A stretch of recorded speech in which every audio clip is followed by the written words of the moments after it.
एक वो औरत जो हफ्ते भर में अपना पूरा चैनल खड़ा करके 60-70 हजार लोगों को अपने साथ में जोड़ सकती है, वो इतनी असहाय, मजबूर और लाचार तो नहीं हो सकती है।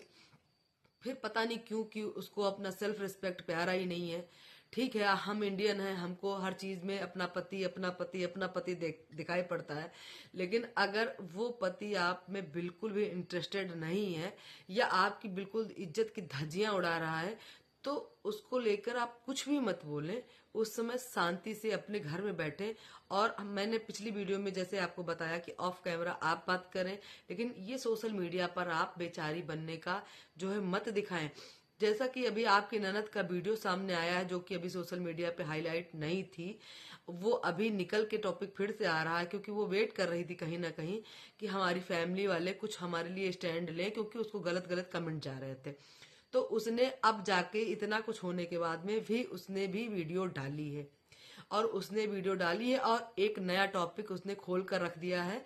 और जिससे कि पता चलता है कि भाई जो जगत भैया हैं उनका तो नेचर सबने देखा, लेकिन आपकी जो बातें सामने आई हैं वो भी अलग ही लेवल की हैं। सो दोस्तों, सबसे पहले गुड इवनिंग। तो कैसे हैं आप लोग? सबसे पहले आपका स्वागत है हमारे चैनल हिंदी स्टोरी बाय सपनों की उड़ान में। दोस्तों, आज बहुत सारी बातों को मैं खुलासा करूंगी और बहुत सारी वीडियोस में देखी हूँ, उन सभी का राज मैं आप लोगों के सामने शेयर करूँ। अंशु के मुताबिक उसकी बात की वैल्यू उसके घर में उस हिसाब से कभी ली ही नहीं गई, क्योंकि उसने समझाने के बेस पर किया कि तुम्हारी कुछ सेल्फ रिस्पेक्ट भी है, कुछ तुमको भी अपने लिए स्टैंड लेना चाहिए, मनीषा से उसने कहा। तो अंशु को मनीषा ने जवाब दिया कि जब जो है शुभम बाबू तुम्हारे साथ ऐसा करेंगे तब तुम क्या करोगी, और तुम्हारे साथ वो करेंगे, ऐसा उन्होंने मनीषा ने जवाब दिया उसको पलट के। लेकिन तब अंशु ने जवाब दिया कि अगर शुभम मेरे साथ ऐसा करेगा तो पहली बात तो मैं उसका के साथ कुछ कर दूंगी, और अगर मैं नहीं कुछ कर पाऊंगी तो मैं उसको छोड़ दूंगी। कुछ मेरी भी सेल्फ रिस्पेक्ट है। और यहाँ पर तो मैं यही बात बोलना चाहती हूँ कि भाई, सामने वाली हमारी मनीषा की तो फेस वैल्यू हो भैया, लोग इतने लोग उनको जानते हैं, उनकी सेल्फ रिस्पेक्ट जगी नहीं रही और वो वीडियो बना बना के डाल रही है कि मैं अपने पति के साथ में खड़ी हूँ, मैं ये कर रही हूँ, मैं वो कर रही हूँ। अरे किसने कहा कि आप अपने पति के साथ ना खड़े रहें? लेकिन आपकी ननद ने आपको समझाने के लिए कहा था, उसमें उसका कुछ पर्सनल नहीं था। उसने सिर्फ और सिर्फ आपके लिए, आपके सेल्फ रिस्पेक्ट के लिए आपको बोला था कि आप इसको हैंडल करो, किसी भी तरीके से आप समझो, और आप लोगों ने उसका बवाल कर दिया। और दूसरी बात, जब उसको नीतू दीदी ने कहा था कि मिर्ची उतार दो अपने भाई पे, वो बात भैया सुन के जो है हैरान कर देने वाली बात हुई कि कोई अपनी बहन को ऐसे कैसे बोल सकता है, जो उस समय हमारे जगत भैया ने अपनी बहन के लिए बोला। वो अपने भाई पे मिर्ची उतारने गई थी कि हमारे भाई पे, क्योंकि सब उस समय कह रहे थे कि हमारे भाई को या हमारे बेटे को या हमारे पति पे पता नहीं क्या जादू टोना हो गया है, क्यों हमारे पति ऐसा बिहेव कर रहे हैं, या किसी की बात का उन पर असर नहीं होता है। अभी आंटी भी गई थी पूजा पाठ करवाने, ठीक है ना, तो वो भी उसके भी दिमाग में आया, और नीतू दीदी ने उससे कहा था कि मिर्ची उतार दे, इसकी नजर लगी हुई है, जो भी ऑफ कैमरा बात हुई हो। फिर वो उसी बेस पर जो है उसकी नजर उतारने गई मिर्ची लेकर। और जो है भाई हमारे जगत भैया यानी सचिन भैया, उन्होंने अपनी बहन को इस तरीके से लताड़ा, जो कि वो कह रही थी कि मैं बोल नहीं सकती, उन शब्दों को मुझसे कहा गया। ये सब सुनने के बाद मैं शांत हो गई, मैं किसी भी टॉपिक पर बात नहीं कर रही थी, क्योंकि अब मुझे सुनाया जा रहा है कि तुम्हारी फैमिली में इतना कुछ हो रहा है और तुम किसी बात पर कोई रिएक्शन नहीं दे रही हो, तो हमको ट्रोल किया जा रहा है, इसलिए मुझे मजबूरी में वीडियो बनाना पड़ रहा है।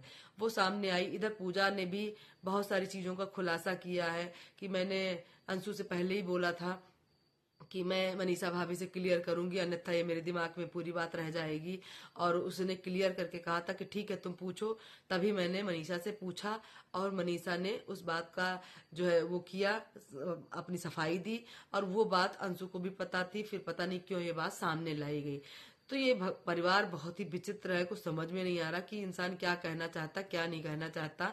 फिलहाल जगत भैया जैसे हैं, जो कुछ वो कर रहे हैं जग जाहिर हो गया है। जो बात है, उन्होंने एक एक औरत की, एक एक लड़की की, अपनी प्रेमिका की, पत्नी की, माँ की, बहन की, सबकी जो है इज्जत ऐसे उछाली है कि कुछ पता, और डंके की चोट पर उछाल दी, पूरी सोशल मीडिया पर ले आया। और क्या ही कहना, जो उनके दोस्त थे, उनके फ्रेंड थे, सबकी सबकी इज्जत उन्होंने ऐसे तार तार करी।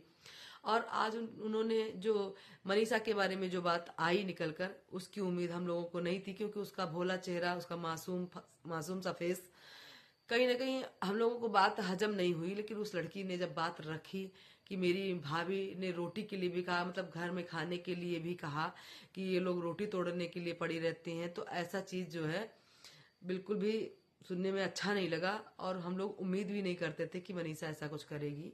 और ठीक है, अब आपके परिवार का मैटर है, क्या हुआ, कैसे हुआ, किस बात पर आपने ऐसा कहा, और जब चीजें सामने आई हैं तो उस पर इंसान उंगली उठा रहा है, अन्यथा कोई मतलब ही नहीं था। और मैं तो आंटी जी को मानती हूँ कि वो महिला किस तरीके से अपने परिवार को हैंडल करती है तो वही जाने। इसीलिए आज हर जगह जगह पर आंटी बोलती रहती हैं कि मेरे बेटे ऐसे, मेरे बेटे वैसे, क्योंकि हैं उनके बेटे ऐसे, इसीलिए आंटी उनके खिलाफ बोलती हैं। अब रही बात उनकी तरफ बोलने की, तो कहीं ना कहीं पैदा की है तो उनकी दूसरा कोई कहता तो उनको बुरा लगता है, लेकिन वो अपने मुंह से अपने बच्चों की बुराई करती, क्योंकि उनके बच्चे हैं ही ऐसे, लोगों का मजाक उड़ाने वाले। और लोगों की पता नहीं कि वो बंदा और क्या करेगा, किसकी पोल खोलेगा, किसकी रेल निकालेगा, किसकी सीरीज बनाएगा, कुछ नहीं पता। और कुछ कहा भी नहीं जा सकता, क्योंकि वो कुछ भी कर सकता है, कुछ भी बोल सकता है। उसका मेंटल स्थिति इस समय ठीक नहीं है। उसका फेस देखो आप, कि उसके फेस पे कुछ बचा नहीं है, यहाँ पे सब सूख गया है, क्योंकि वो ना खा रहा है, ना सो रहा है ठीक से, ना कुछ कर रहा है, सिर्फ और सिर्फ एक टारगेट, एक टारगेट, एक टारगेट, किसी न किसी को पकड़कर वो सिर्फ और सिर्फ नौटंकी कर रहा है।